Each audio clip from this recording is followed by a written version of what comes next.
now popcorn. Is there an end in sight to what New York City wants to ban? Mayor Bloomberg taking away all the things that we love so much. We're going to have a debate about that coming up.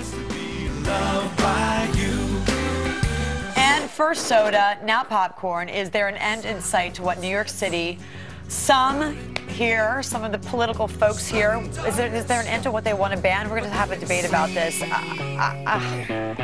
can't get rid of popcorn at the theater, can you?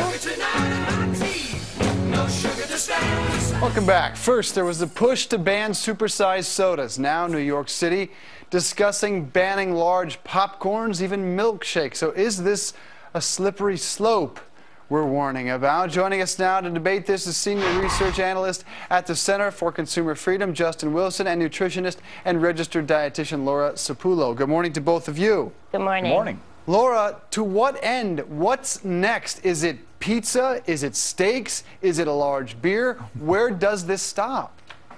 I don't think this is about where it stops. I think it's about where it starts. Everybody needs to make change right now. We're in an obesity and diabetes epidemic.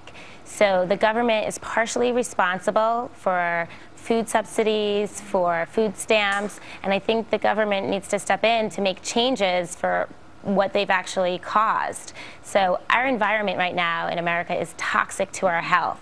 We have supersized portions, we have schools with no gym class during the entire day, and we're encouraging mindless eating. We have people go to the movie theater and eat a meal, and they don't even recognize they've eaten a meal. When they're drinking these supersized sodas, they're actually having a bagel and a half. People don't come out of the movie theater and say, oh, I just ate my dinner. But Justin, is it their right, whether or not it's healthy or not? We have calorie postings on every franchise in this city and most others in the country. Is it our right to drink and eat what we want, provided it's legal? And it is. You know, when Mayor Bloomberg's supporters came out to defend him, they said, this isn't the slippery slope. You know, soda's the one thing we want to go after, and almost immediately his own health board started to erode his position on that, and that's the bottom line here. The government's overreaching because it's fundamentally our right. You know, if someone doesn't want to drink a large soda, then don't order it.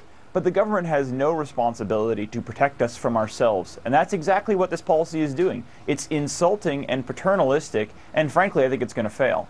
And isn't it also going to punish businesses, Laura? I mean, these are businesses who are just, after all, providing a very legal product that people want in the size that they want. Aren't you punishing unfairly these businesses?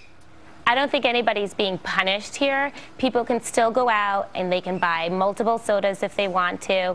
It's making people aware that a normal portion is not greater than 16 ounces. Again, people need to become aware, and this is just one way for them to know what's a normal size. I don't think people know what a normal size is. We are in an obesity epidemic. To be clear, companies like Coke are also exploring the legality of this. Why? Because it will punish them. They do sell these 20-ounce Cokes by the millions here in the city, and will suddenly have to change the container, the packaging, the shipping, everything they do. Justin, let me let you wrap this up. Where does it end? As I opened this debate, we know where it starts. Where could it end? You know, soda's only 7% of our daily calories, and if we want to have this debate about what's making us fat and what the government can do, it just keeps going and going and going, and it's the wrong debate to be having.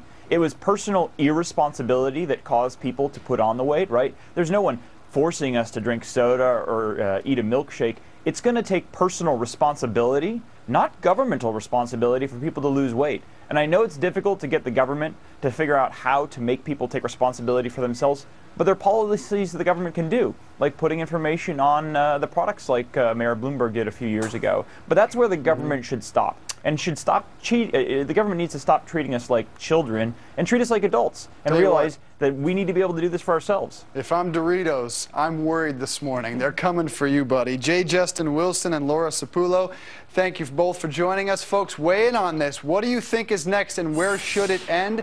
Find me on Twitter, Dave Briggs TV. Coming up, no saggy pants.